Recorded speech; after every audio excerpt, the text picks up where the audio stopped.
Welcome, ladies and gentlemen, sins and commandments, everyone alike. This is Griever here to bring you episode 3 of Nanatsu no Taizai's newest season.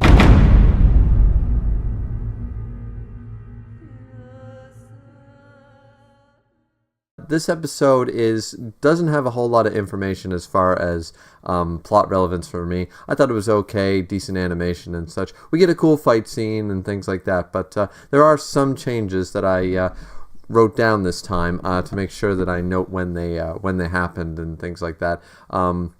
I think I'll start doing that, starting to take notes as I watch the episode so I don't forget to mention them, because there was a couple things I forgot to mention in the last episode video about what I thought. But that being said, let's just open up with the opening scene, which right now, for those of you who follow the manga, there will not be spoilers as far as why this is contradicted, but this is a very complex scene. This scene is offering up a lot of reasoning behind theories and discussions. Some of my own theories, of course, are based on this scene where we see Elizabeth in a grassy meadow and she is looking for Sir Meliodas, finds the flying poster of an older looking Meliodas, and then we see a big, tall, adult version of Meliodas show up behind her, and she questions Sir Meliodas, like question mark, and then her dream ends. Meliodas, of course, the real Meliodas, wakes her up, and along with Merlin, because of course Gother's blackout got rid of everybody with a power level of 400 or 500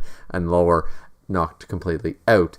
Now, there is a scene missing here where Bartra and Slater are talking, and Bartra doesn't appear, at least in the manga, to be completely knocked out. So that makes sense, because I think Bartra's power level is something like 600 or 700 or something like that. He's not as powerful as some of the other like greater holy knights like Gil, Thunder, and Hauser, but he is the king. He does have magical power, and he holds a little bit more power than the average person. That scene is omitted, though, and we continue the Gother versus Deanne fight. Not a whole lot to say about this. It was an okay fight scene, but neither one of them are characters I really care for, so I was like, okay, let's just see what happens. Of course, Meliodas and Merlin arrive on scene, and they find the place kind of beaten all to hell, and Gother is, of course, in the fetal position sort of thing, talking with Meliodas and Merlin and saying, oh, well, you know, lock me up and stuff before I cease to be myself. And there is a scene omitted from chapter 113 that may or may not be relevant further down the line, but in the anime it's not shown, that when Gother says this line, Meliodas has this like light bulb thing, like this like recognition of that line, I cease to be myself, and he's kind of like, okay, yeah. And Merlin notices this change in expression, or this awareness on Meliodas' face, on her captain's face. Whether that's relevant or not, we're going to have to stay tuned to find out more, but clearly they didn't feel it was necessary in the anime to show that. We do get Gila, and the scene follows pretty much from here. It follows the same as the manga. Gila says, like, I know you altered my memories, but, you know, you also brought up happy memories about my father and things like that. So it's hard for me to completely, you know, hate you right now and stuff, but Gother apologizes, things like that. Slater does show up on the scene, as he does in the manga, and believes that Lady Merlin is, of course, awesome as shit, and says, you know, I will also follow your orders as well, Lady Merlin, because you saved the king and you helped save the kingdom when I was powerless to do so. So he is indebted, or feels indebted, through that action to Merlin as well. Merlin uses absolute cancel on Gother to reduce him to his original form, which is that of a magical doll. So he's a tiny little doll, and he's kind of unconscious, knocked out right now, and tasks Slater with the, I guess, charge of taking care of Gother for now, in his doll-like state. Meliodas offers Slater to come and join them on their little quest later on, and, you know, because we're kind of missing 2 members right now, actually 3, because the lion's sin of pride is nowhere to be found yet. So Meliodas wants to bolster his numbers a little bit and said, hey, Slater, you want to chill with us for a little while? Slater agrees to this, and Elizabeth says, well, I'm a precious comrade too, I want to go. Of course, Meliodas says no, for her own safety. Elizabeth knows this. Hawk and Deanne beat the shit out of Meliodas for this. But then Slater and Elizabeth have a nice moment together, where we see how fucking big Slater is. He is a towering hulk of a man. He really is. But he does talk to Elizabeth about this, and Elizabeth recognizes, like, he's just worried about me, and this is going to be more dangerous this time. That doesn't, it's pretty much the same in the manga. Actually, I thought the scene in the anime was much better. It was done better. The same idea, the same lines, same placement, but just the way it was shot and the actual lines themselves. I feel like this is why sometimes anime can do something better. If they take the scene and anything that was wrong with it, they kind of fix it. Didn't feel dragged like it did in the manga. I felt like they were kind of pushing it a little too far, whereas in the anime it's very simple. Slater says, men like women who take action, and women like men who share their feelings, sort of thing. It's one of those things, like, they're polar opposites, so you have to give the opposite of what you as a woman would want. He wants the opposite. Show love through actions, not words, sort of thing. But it's a moot point because Elizabeth and Slater are still outside the Boar Hat when Merlin says, "Oh yeah, Camelot's under attack." Well, shit, and teleports everybody to Camelot, which is under attack by a beast called an Abalon, or an Abelion, something like that, which has a power level of 5,500, which is much more powerful than any of the single sins by themselves. King Arthur is rallying the Holy Knights to attack this thing, and that's when Meliodas just shows up and boom, boom, boom, full counter, attacks him, saves King Arthur's ass, and then all of a sudden, of course, find out that the sword that Liz originally gifted him with, that Elizabeth eventually gave it back to Meliodas, it broke. It broke, and that really does suck. But this is where just kind of plot convenience a little bit. It's like, oh, just as his sword broke, Merlin's like, oh yeah, Captain, you might want this, and gives back the sacred treasure. Now, this broke a few people's theories back in the day when people had theories in the manga about what did Merlin take from Meliodas. A lot of people assume the sacred treasure, because when King explained, the sacred treasure amplifies or allows someone to use to bolster their magical abilities, to have further access. Kind of like if you have 10% of your brain, and you have your sacred treasure, now you can use 20% of your brain, sort of thing. One of those type of concepts, that magical power is limiting so it can not damage its own user, damage the body, and the other reasons like that. So the sacred treasures amplify this. His is called Lostven, or Lost Vein, or there's a couple other translations for it, but either way, it's a badass looking materia Final Fantasy VII looking sword, and it looks badass. It's like kind of like shaped like a dragon, like claw or something. It looks really cool.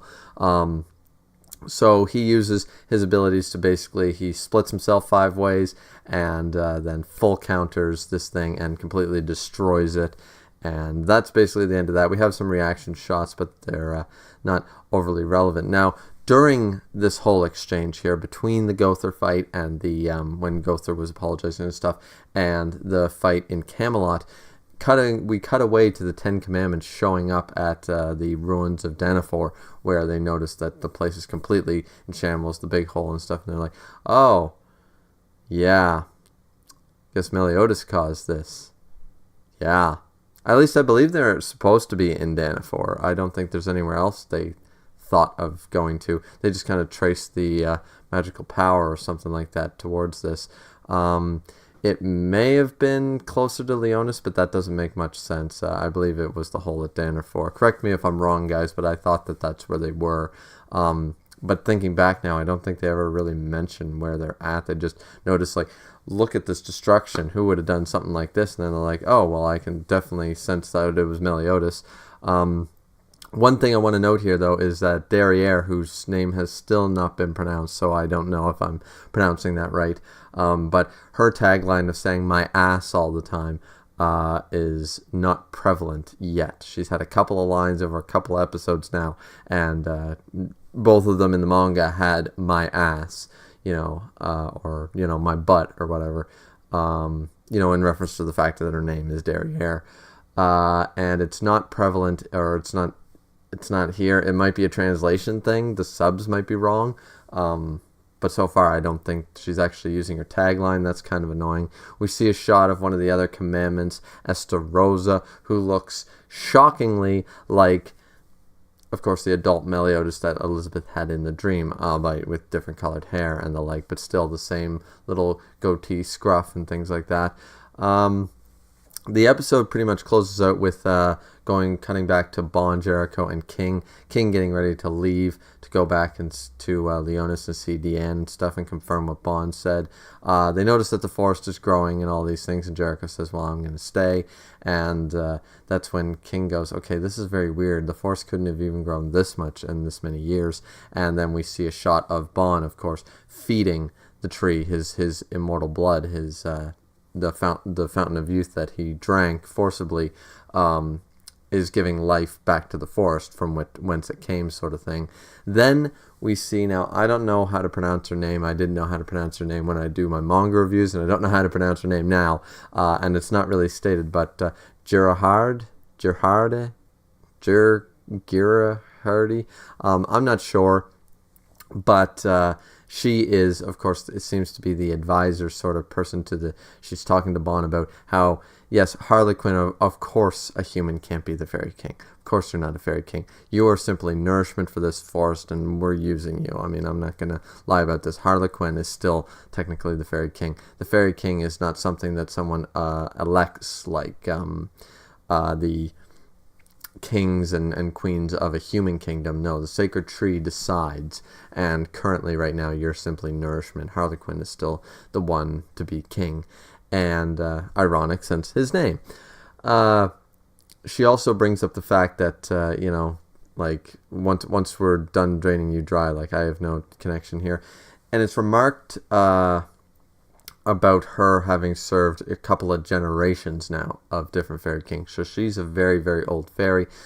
I don't mind her color palette, so to speak, but I was expecting much more funeral-esque look, whites and blacks, a lot of black, I assumed. I understand they're fairies and stuff, but she's supposed to be very morbid and very, like very hardened by being alive this long.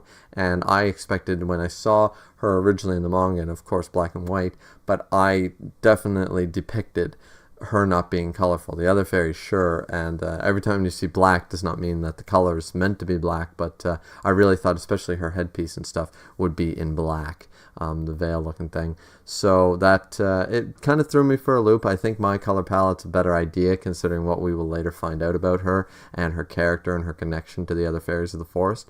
But I don't... I mean, I don't mind it. It's not a terrible color palette. It just seems out of place for what they were trying to go for character-wise. But that being said, guys, that's basically the end. Another version of that Abalone thing, created by the demon race to invade and attack these giant things. A skinny version has now shown up here at the end toward the Fairy King Forest, and now it's up to Bon, King, and Jericho to take on this skinnier version. Now, of course, we know that the fat one had a power level of 5,500, so it'll be interesting to see how strong this one will be considered. We can roughly assume that he's roughly around the same power level, around 5,000, and that Bon and King do not have a power level of 5,000, so they are definitely going to need to work together to kill this thing. But that being said, guys, that's basically the end of the review of the episode 3. I'll check my notes here. I don't think there's anything else. Nope. Everything else, I went over everything I wanted to go over, except for the fact that the between chapter 113 and 117, I believe, was the Vampires of Edinburgh short story, where we're first introduced to Escanor, the last of the 7 deadly sins, the Lion's Sin of Pride.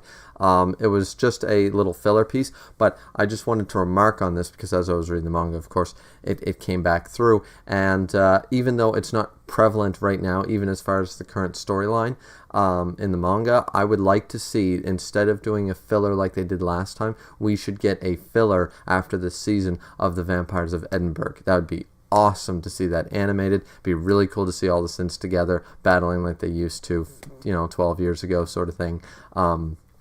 be really, really cool to see that all animated, because it was a really cool chapter. It was 3 parts, I believe. And anyways, it's the first introduction of Escanor and stuff, and we get to see a little bit of the dynamic between all the Sins interacting and how they used to be versus how they currently are. So hopefully after this season is done, that's the filler they give us until they can create the next season after that. So anyways, guys, thank you so much for watching. This has been Griever with your episode 3 review of Nanatsu no Taizai, the latest season. Please like, subscribe, comment, usual good shit, and we will see you back here next time for episode 4, and then I believe we'll be pretty much caught up to date. I don't know when episode 5 is supposed to drop, or if it has already, but looking forward to that, and we'll review that too. So thanks guys for watching. See you next time. Peace out.